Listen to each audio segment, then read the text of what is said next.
Welcome to घटना study YouTube channel. हाल ही में घटित होने वाली समसामयिक घटनाओं से संबंधित आज का पहला प्रश्न है। 31 मार्च 2024 को संपन्न टेनिस प्रतियोगिता सैन लुइस ओपन 2024 की महिला एकल का खिताब किसने जीता है? ऑप्शन बी राइट आंसर है नादिया पोडोरोस्को ने। नादिया पोडोरोस्को ने टेनिस प्रतियोगिता सैन लुइस ओपन 2024 के महिला एकल का खिताब जीता है। ऑप्शन बी राइट आंसर है। सैन लुइस ओपन 2024 क्या है? WTA सत्र 2023 की टेनिस प्रतियोगिता है और इसका आयोजन 25 से 31 मार्च 2024 को किया गया। आयोजन स्थल रहा है सैन लुइस पोटोसी, अन्ना, मैक्सिको और महिला एकल विजेता है नादिया पोडोरोस्का जो कि अर्जेंटीना से संबंधित है। उप विजेता रहे थे ग्रेट ब्रिटेन के फ्रांसिस्का जोन्स।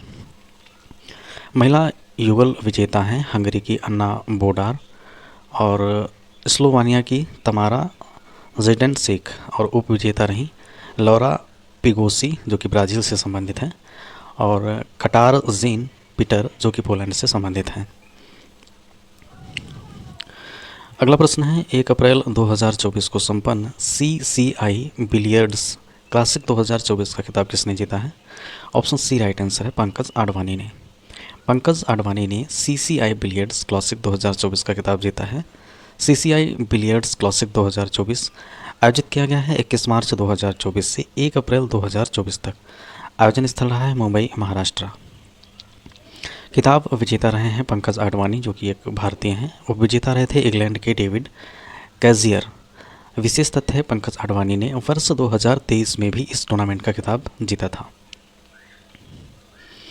अगला प्रश्न है मार्च 2024 में कौन एक्सिस कैपिटल लिमिटेड के नए MD एवं CEO नियुक्त हुए हैं? ऑप्शन सी राइट आंसर है अतुल मेहरा। अतुल मेहरा को एक्सिस कैपिटल लिमिटेड के नए MD एवं CEO नियुक्त किया गया है। अतुल मेहरा मार्च 2024 में एक्सिस कैपिटल के नए प्रबंधक निदेशक एवं मुख्य कार्यकारी अधिकारी यानी कि CEO नियुक्त किए गए हैं और इन्होंने स्थान लिया है सलील पिटाले का। एक्सिस कैपिटल लिमिटेड के बारे में यह देश के सबसे बड़े निजी क्षेत्र के बैंकों में से एक एक्सिस बैंक की पूर्ण स्वामित्व वाली सहायक कंपनी है जिसकी स्थापना 1984 में की गई थी और इसका मुख्यालय मुंबई में है। अगला प्रश्न है मार्च 2024 में कौन वर्ष 2024-25 के लिए फिक्की महिला संगठन यानी कि FLO की नई अध्यक्ष बनी है? ऑप्शन ए राइट आंसर है जयश्री दास वर्मा। जयश्री दास वर्मा को 2024-25 के लिए फिक्की महिला संगठन यानी कि FLO की नई अध्यक्ष चुना गया है। जयश्री दास वर्मा के बारे में ये मार्च 2024 में वर्ष 2024-25 के लिए फिक्की महिला संगठन यानी कि FLO की नई अध्यक्ष बनी है। फिक्की के बारे में यह देश के व्यापारिक संगठनों का एक संघ है। इसकी स्थापना वर्ष 1927 में महात्मा गांधी की सलाह पर घनश्याम दास बिड़ला एवं पुरुषोत्तम दास ठाकुर के द्वारा की गई थी। वर्तमान में अध्यक्ष हैं महिंद्रा समूह के ग्रुप CEO अनिल शाह और फिक्की का मुख्यालय है नई दिल्ली में। अगला प्रश्न है अप्रैल 2024 में कौन एसोचैम के नए अध्यक्ष के रूप में पदभार ग्रहण किए हैं? ऑप्शन बी राइट आंसर है संजय नागर। संजय नागर ने एसोचैम के नए अध्यक्ष के रूप में पदभार ग्रहण किया है। ऑप्शन बी राइट आंसर है। संजय नागर ये सोरिन इन्वेस्टमेंट फंड के अध्यक्ष हैं और अप्रैल 2024 में वर्ष 2024-25 के लिए प्रमुख वाणिज्य एवं उद्योग संघ एसोचैम के नए अध्यक्ष के रूप में चुने जाने के कारण ये चर्चा में रहे थे और इन्होंने स्थान लिया है स्पाइस जेट के अध्यक्ष एवं प्रबंधक निदेशक अजय सिंह का। एसोचैम के बारे में यह देश की सबसे पुरानी उद्योग संघ है जिसकी स्थापना वर्ष 1920 में की गई थी और इसका मुख्यालय नई दिल्ली में है। अगला प्रश्न है 2 अप्रैल 2024 को उस्मान सोनको किस देश के नए प्रधानमंत्री नियुक्त हुए हैं? ऑप्शन डी राइट आंसर है सेनेगल के। उस्मान सोनको इन्हें सेनेगल के नए प्रधानमंत्री के रूप में नियुक्त किया गया है। ऑप्शन डी राइट आंसर है Ousmane Sonko. African patriots of Senegal for work of ethics and fraternity party के नेता हैं और 2 अप्रैल 2024 को सेनेगल के नए प्रधानमंत्री नियुक्त होने के कारण ये चर्चा में रहे। उन्हें सेनेगल के राष्ट्रपति बिस्रो डियोमाए फे द्वारा नियुक्त किया गया और सेनेगल के बारे में यह एक पश्चिमी अफ्रीकी देश है जिसकी राजधानी डकार है। मुद्रा वेस्ट फ्रैंकियन CFA फ्रैंक है। अगला प्रश्न है, अप्रैल 2024 में किस राज्य में स्थित कोडाइकनाल सौर वेधशाला द्वारा सूर्य के अध्ययन का 125वां वर्षगांठ मनाया गया है? ऑप्शन सी राइट आंसर है तमिलनाडु। तमिलनाडु स्थित कोडाइकनाल सौर वेधशाला द्वारा सूर्य के अध्ययन की 125वीं वर्षगांठ मनाई गई है।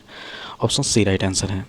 तमिलनाडु में स्थित कोडाइकनाल सौर वेधशाला द्वारा सूर्य के अध्ययन का 125वां वर्षगांठ मनाया गया। ये 1 अप्रैल 2024 को किसके द्वारा? भारतीय खगोलिकी भौतिकी संस्थान के द्वारा। 1 अप्रैल 1899 को ब्रिटिश सरकार द्वारा स्थापित इस वेधशाला के पास विश्व में सूर्य के सबसे लंबे समय तक निरंतर दैनिक रिकॉर्ड में से एक है। इस अद्वितीय डाटाबेस को डिजिटल कर दिया गया है। यह डाटाबेस अब विश्व भर के खगोलविदों के लिए सार्वजनिक रूप से उपलब्ध है। इस वेधशाला के पास 20वीं सदी की शुरुआत से हर दिन रिकॉर्ड किए जाने वाली 1.2 लाख डिजिटल सौर छवियों और सूर्य की हजारों अन्य छवियों का एक डिजिटल भंडार उपलब्ध है। IIA Indian institute of astrophysics के बारे में, यह विज्ञान एवं प्रौद्योगिकी विभाग यानी कि DST भारत सरकार के अंतर्गत एक स्वायत्त संस्था है जिसकी स्थापना 1 अप्रैल 1971 को की गई और इसका मुख्यालय बेंगलुरु कर्नाटक में स्थित है। अगला प्रश्न है, निम्न कथनों पर विचार करें। पहला कथन है, 4 मार्च 2024 को स्पेसएक्स द्वारा कैलिफोर्निया के वेंडेनबर्ग स्पेस फोर्स बेस में मिथेन सेट उपग्रह को लॉन्च किया गया। दूसरा कथन है, मिथेन सेट उपग्रह को स्पेस एक्स के फाल्कन 9 रॉकेट के द्वारा प्रक्षेपित किया गया। तीसरा कथन है, मिथेन सेट उपग्रह को पर्यावरण रक्षा कोष EDF के नेतृत्व में निर्मित एवं विकसित किया गया है।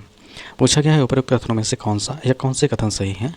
तो ऑप्शन डी राइट आंसर है। पहला, दूसरा और तीसरा तीनों कथन सही हैं। 4 मार्च 2024 को स्पेसएक्स द्वारा कैलिफोर्निया के वेंडबर्ग स्पेस फोर्स बेस से मिथेन सेट उपग्रह को लॉन्च किया गया। पहला कथन सही है। दूसरा कथन भी सही है क्योंकि मिथेन सेट उपग्रह को स्पेसएक्स के फाल्कन 9 रॉकेट के द्वारा प्रक्षेपित किया गया। तीसरा कथन भी सही है क्योंकि मिथेन सेट उपग्रह को पर्यावरण रक्षा कोष के नेतृत्व में निर्मित एवं विकसित किया गया है। इससे संबंधित अन्य इंपॉर्टेंट पॉइंट हैं। स्पेसएक्स द्वारा मिथेन सेट उपग्रह को 4 मार्च 2024 को लॉन्च किया गया कैलिफोर्निया के वेंडेनबर्ग स्पेस फोर्स बेस से स्थल से। प्रक्षेपक वाहन था फाल्कन 9 रॉकेट और इसका उद्देश्य है विशेष स्तर पर मीथेन उत्सर्जन को ट्रैक करना तथा मापना। मीथेन सेट उपग्रह का महत्व है मीथेन रिसाव पर नज़र रखने से सर्वाधिक गंभीर उत्सर्जकों की पहचान आदि में मदद मिलेगी और मीथेन सेट पर्यावरण रक्षा कोष के नेतृत्व में विकसित एक महत्वपूर्ण योजना यानी कि पहल है।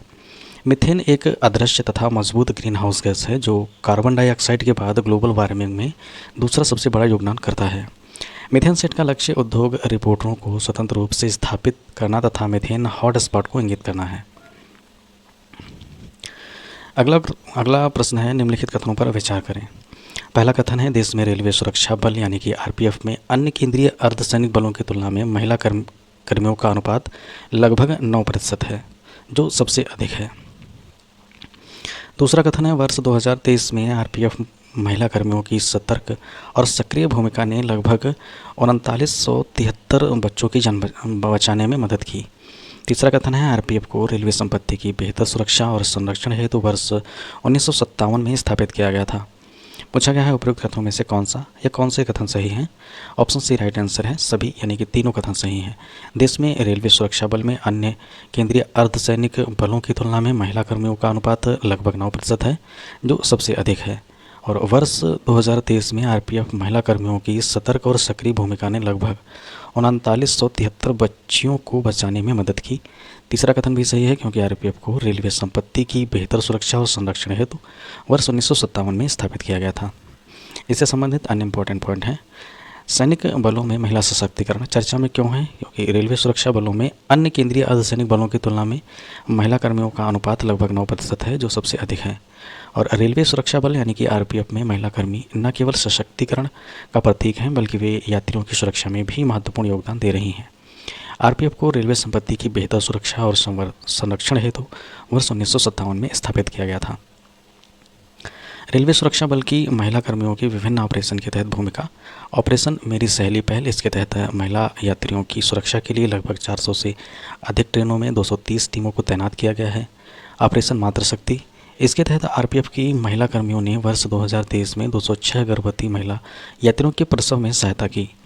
ऑपरेशन आहट यानी कि AAHT, इसके तहत वर्ष 2023 में मानव तस्करों के चुंगल से लगभग 248 लोगों को बचाया गया और 257 तस्करों को पकड़ा गया। ऑपरेशन नन्हे फरिश्ते, इस ऑपरेशन के तहत वर्ष 2023 के दौरान आरपीएफ ने लगभग 3973 बच्चियों को बचाया था। ऑपरेशन इंटीग्रिटी, इसके तहत वर्ष 2023 में लगभग 3492 व्यक्तियों को बचाया गया। तो वीडियो अगर आप लोगों को यूज़फुल लगा हो तो चैनल को सब्सक्राइब जरूर कर लेना। अगला प्रश्न है, निम्न कथनों पर विचार करें। पहला कथन है, 18 मार्च 2024 को भारतीय सेना ने अगली पीढ़ी की संचार प्रौद्योगिकी के अनुसंधान और मूल्यांकन हेतु सिग्नल टेक्नोलॉजी मूल्यांकन और अनुकूलन समूह नामक एक विशेष प्रौद्योगिकी इकाई की स्थापना की। दूसरा कथन है, स्टेज का उद्देश्य रक्षा अनुप्रयोगों और भविष्य के युद्धों हेतु उन्नत संचार क्षमताओं का विकसित करना है। निम्नलिखित में से कौन से कथन सत्य हैं? तो ऑप्शन ए राइट आंसर है। पहला तथा दूसरा दोनों कथन सही हैं, क्योंकि 18 मार्च 2024 को भारतीय सेना ने अगली पीढ़ी की संचार प्रौद्योगिकी के अनुसंधान और मूल्यांकन हेतु सिग्नल टेक्नोलॉजी मूल्यांकन और अनुकूलन समूह नामक एक विशेष प्रौद्योगिकी इकाई की स्थापना की। स्टेज का उद्देश्य रक्षा अनुप्रयोगों और भविष्य के युद्धों हेतु उन्नत संचार क्षमताओं का विकास करना है। संबंधित अन्य इंपॉर्टेंट पॉइंट हैं, भारतीय सेना की नई टेक यूनिट स्टेज की स्थापना 18 मार्च 2024 को की गई। कहाँ? दिल्ली में। और स्टेज क्या है? ये अगली पीढ़ी की संचार प्रौद्योगिकियों के अनुसंधान और मूल्यांकन के लिए सिग्नल टेक्नोलॉजी मूल्यांकन और अनुकूलन समूह नामक एक विशेष प्रौद्योगिकी इकाई है, जिसका उद्देश्य है रक्षा अनुप्रयोगों और भविष्य के युद्धों है तो उन्नत संचार क्षमता का विस्तार करना। स्टेज का पूर्ण रूप है single technology evolution and adoption group, यानी कि स्टेज। अन्य इंपॉर्टेंट पॉइंट हैं, भविष्य के युद्ध के लिए तैयार होने हेतु भारतीय सेना ने अपनी तरह का पहला signal technology evaluation and adaptation group स्थापित किया है। और stage AI machine learning software defined radio electronic warfare system यानी कि 5G से 6G नेटवर्क और अन्य जैसी भविष्य की संचार प्रौद्योगिकियों का अनुसंधान और मूल्यांकन करेगी। उल्लेखनीय है कि भारतीय सेना की इस विशिष्ट इकाई का नेतृत्व सिग्नल कोर के एक कर्नल रैंक के अधिकारी द्वारा किया जाता है। Thanks for watching.